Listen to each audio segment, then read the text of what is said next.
Nous sommes donc toujours en direct. Mardi 23 mai 2017, Déclic Radio 101.1 FM, en partenariat avec Mistral TV, organisait un débat à la salle Georges Brassens de Tournon en vue des élections législatives pour la deuxième circonscription de l'Ardèche. On va faire le point.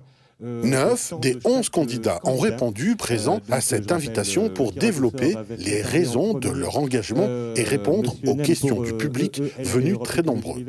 Revenons sur les temps forts de cette soirée. Nous avons pour la France Insoumise 6 minutes de temps de parole, puis pour LRUDI 5 minutes 52, pardon, je lis ce qui est écrit, donc je ne redis pas vos noms, mais tout le monde comprend en même temps. Pour le Front National, 6 minutes 18, un petit peu plus que les autres. Et puis, donc, pour le Parti communiste français, le 5 minutes 40. Divers droite, 5 minutes 8. Et j'ai oublié, monsieur pour l'UPR à 6 minutes 50. Là aussi, c'est un petit peu plus. Et pour Lutte ouvrière, monsieur à côté de moi, 4 minutes. Donc voilà, des temps un petit peu divers. On va essayer de combler ceci par vos réponses aux questions qui nous sont arrivées. Alors j'ai envie de commencer par cette question un petit peu générique qui va se poser à tout le monde. Et quelqu'un qui nous demande « Je ne vote plus ». Que pourriez-vous me dire pour me convaincre de revenir voter ? Est-ce que quelqu'un a envie de dire quelque chose ? Allez-y. Donc, Madame Samia Asnaoui. Je ne sais pas si ce quelqu'un est un quelqu'un ou une quelqu'une. Je salue cette personne. Nous proposons plusieurs mesures pour changer les pratiques démocratiques dans ce pays. Et nous avons convaincu, parce qu'au premier tour des présidentielles, nous avons recueilli 7 millions d'électeurs qui ont voté par adhésion sur notre programme. Et notre programme comporte notamment de changer de République, de changer la démocratie pour remettre de nouvelles pratiques démocratiques au sein de ce pays. Oui, moi je voulais dire à cette personne, d'abord, je ne sais pas ce qu'elle a envie de dire, parce que moi je considère que participer au vote, c'est un moment où on peut s'exprimer. On nous demande la parole, autant s'en servir et dire ce qu'on pense. Mais non, je ne sais pas ce que vous pensez, c'est ça le problème. Maintenant, moi je pense qu'il ne faut pas attendre du vote qu'il change la vie. Parce que les gens qui sont élus, ils ont peu de pouvoir dans ce monde-là. Encore une fois, toute l'économie, elle est dominée par les grands groupes industriels, par les grands banquiers. Et c'est justement dans les conseils d'administration de ces grands groupes que les décisions sont prises. Et les gens qu'on élit, en fait, ils font souvent uniquement de la figuration. Ils nous font croire qu'ils ont des solutions. Mais comme souvent, lorsqu'ils arrivent au gouvernement, ils ont le mur de l'argent en face d'eux. Et ils nous disent « Ah, il y a le mur de l'argent, on ne peut rien faire. » Et effectivement, si, ils font la politique justement de ces intérêts privés. On l'a vu avec Sarkozy, on l'a vu avec Hollande. C'est toujours la même politique, au bout du compte, qui est menée. Donc moi, ce que je pense, c'est qu'effectivement, voter, c'est pour s'exprimer. Maintenant, pour changer les choses, il faudra qu'il y ait des luttes sociales. Il faudra que le monde ouvrier se révolte et intervienne pour changer les choses. Bien, moi, je voudrais dire à cette personne que notre pays a vu des personnes mourir justement pour obtenir ce droit de vote. Et que, eu égard aux personnes qui se sont battues pour que l'on puisse voter, par respect vis-à-vis d'elles, il suffit de se rendre aux cérémonies du 8 mai ou du 11 novembre pour se rendre compte que certains se sont effacés au niveau de leur intérêt personnel pour l'intérêt général. Donc je dirais à cette dame, à ce monsieur, que certains sont décédés, sont morts pour notre pays. Ensuite, quand on critique, on ne peut pas critiquer justement si on n'exerce pas son devoir et son pouvoir de vote. Donc les personnes qui ne vont pas voter, j'ose dire, je dirais même qu'elles n'ont pas le droit de critiquer quoi que ce soit. Et enfin, si cette personne ne se retrouve pas dans la classe politique traditionnelle, je l'invite à aller voter, et pour moi, bien entendu. Bien entendu. Alors d'abord, monsieur Berhoff pour l'Union populaire républicaine. Si vous pouvez vous rapprocher de le micro. Voilà. Alors, j'aurais voulu... je suis assez d'accord avec M. Vallon sur le fait qu'il y a des hommes et des femmes qui sont morts pour que nous ayons le droit de voter. Donc c'est vrai que c'est une chance de voter. Moi, je voudrais mettre en avant le vote blanc. Et d'ailleurs, pour une fois, on en a parlé à ces élections présidentielles au deuxième tour, puisqu'il y avait 8% de vote blanc. Et du coup, en fait, nous, dans notre programme, on propose même entre guillemets, un vote blanc révocatoire. C'est-à-dire, imaginons que le vote blanc dépasse 50%, eh ben, on demande à chaque candidat on refait une élection avec des nouveaux candidats. Comme ça, au moins, on pourra vraiment s'exprimer plutôt que de ne pas les voter du tout. Eh ben, on pourra dire, écoutez, moi, c'est pas ceux-là pour qui j'ai envie de voter, donc on vote blanc et on refait une élection. Ne pas rester dans son coin avec ses colères, ses frustrations, ses malheurs, parce qu'il y a ça aussi, quoi. C'est-à-dire, voilà, participer aux luttes collectives, comme ça a été le cas l'année dernière à la Mastre pour l'hôpital, comme ça a été le cas contre la loi El Khomri, comme ça va être le cas contre les ordonnances là maintenant. Prenons déjà, et après on comprend mieux le vote comme une prolongation de ces luttes, comme un autre moyen de lutter. Vous savez, tous les bulletins qui vont tomber, tous les bulletins d'Aniel Barbosa, ce sera des cartons rouges pour les ordonnances. Ça ne coûte pas 1 heure de grève. On se compte, on crée un rapport de force. Et voilà, il faut articuler, je suis assez d'accord, les luttes sociales et les luttes démocratiques. Merci beaucoup, Monsieur Barbarossa. Alors, Monsieur Dussopt a demandé la parole. Et peut-être vous pouvez en profiter pour répondre en même temps à cette question qui vous a été posée sur le cumul des mandats.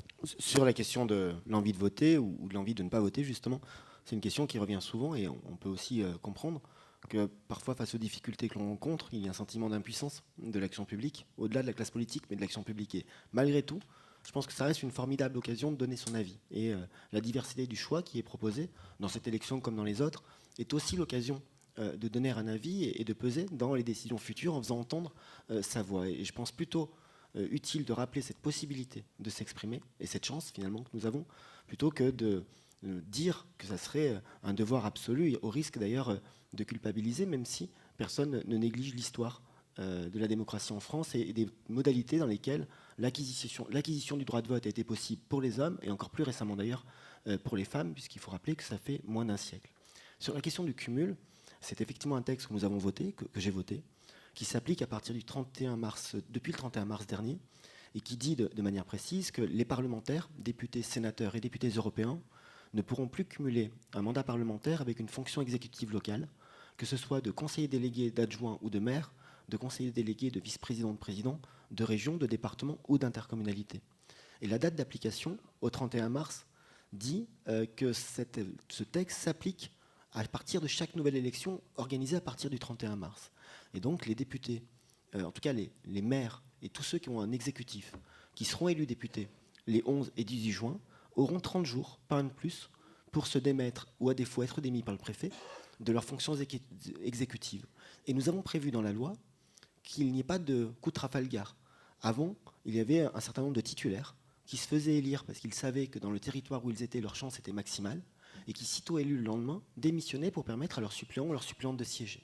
Que la chose la plus importante pour aller voter, c'est déjà, comme on l'a déjà dit, de se dire, et si moi j'y étais, ça c'est une première chose, c'est-à-dire qu'il faut essayer de prendre des responsabilités, essayer de les assumer, ça c'est une première chose. Je crois que la prise en compte aussi des votes blancs, c'est très important dans les scores, parce qu'on s'apercevra un jour que certains élus sont élus avec la moitié de 50%, ce qui ne fait pas beaucoup de votants sur un nombre d'habitants, on va dire de 15 000 habitants, et que nos responsables politiques remettent un peu les pieds sur terre, surtout ceux qui sont au Sénat ou à l'Assemblée.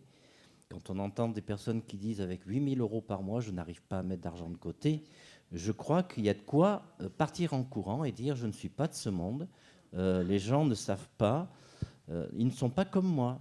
Si en plus il y a un régime de retraite particulier plus qu'avantageux, un régime de chômage plus qu'avantageux, 4 ans quand même payés pendant 4 ans, vous comprenez bien qu'on n'a pas envie, si c'est vrai, c'est dégressif, c'est pas du tout dégressif quand les employés perdent jusqu'à 50%, ils ont 1 an à 100% sur les 4 ans, une deuxième année à 66%, et seulement après ils sont à 50%, et le maximum qu'ils peuvent avoir au bout d'un an, c'est quand même 5 500 €. La solidarité et l'accès aux soins doivent être des priorités nationales. Ça, je crois que ça va être un enjeu majeur dans les années qui s'annoncent, et nous devons accompagner celles et ceux qui sont dans la difficulté et on doit tout faire pour qu'on puisse permettre à chacun de se soigner. Comment cela ? Tout d'abord, il faut lutter contre les déserts médicaux. Et pour ce faire, peut-être redéfinir le numerus clausus, ce fameux numerus clausus, qui nous éviterait par exemple de faire venir des personnes, des médecins au-delà de notre beau pays, alors qu'on a tant possibilité de le faire si ce numerus clausus était moins draconien. Et personnellement, je suis aussi très favorable, et là c'est parce que en tant que président du conseil de surveillance d'un hôpital, je le vis au quotidien, il faut que nos tutelles redonnent des moyens humains et financiers à nos établissements sanitaires et médico-sociaux. Ma candidature s'inscrit dans un acte de résistance et de combat, et je la mènerai avec force et détermination. Bon, vous avez vu que je n'avais pas la langue de bois. La liberté de penser et la liberté de dire sont le bien le plus précieux dans la vie, et j'entends bien l'utiliser. Et je refuse que la liberté d'expression s'arrête là où commence l'expression de la vérité qui dérange. Je ne suis pas un vieux briscard de la politique. Je suis une simple citoyenne qui souhaite améliorer la vie de ses concitoyens par son engagement, qui est tout entier résumé dans les 2 citations suivantes. La première est de Jacques Brel, qu'il n'est pas nécessaire de présenter. La pire forme d'absurdité est d'accepter ce monde tel qu'il est aujourd'hui et de ne pas lutter pour un monde comme il devrait être.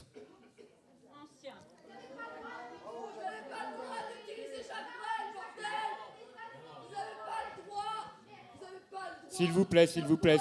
On va essayer de terminer le débat. S'il vous plaît, madame, s'il vous plaît. Ah ben, c'est pas moi.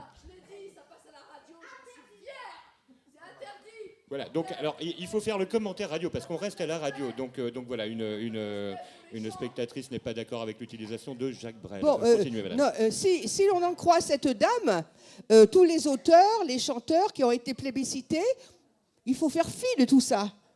On n'a pas le droit de redire. Non, alors on va pas débattre avec madame. Moi, j'avais une deuxième citation. Voilà, juste une fin de conclusion, madame, s'il vous plaît. Et cette fois-ci, on ne pourra pas refuser. Non, c'est pas Jean Jaurès. Non, c'est Edgar Quinet, qui était un historien. Bon, il disait, le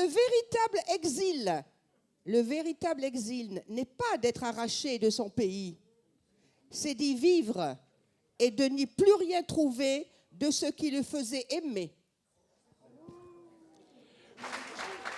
Merci beaucoup à tous. Merci beaucoup à tous et à toutes. Alors voilà, ce débat et cette émission vont se terminer. Nous allons terminer comme nous avons commencé. Je vais redonner le micro à Madame Dieterle, la présidente du Centre socio-culturel, afin de terminer ce débat. Il me reste quant à moi à tous vous remercier, toutes et toutes, spectateurs, candidats, candidates, à m'excuser parce que je vous ai stressé au niveau du temps. C'était très compliqué. Merci à tous et à très bientôt. Merci à vous.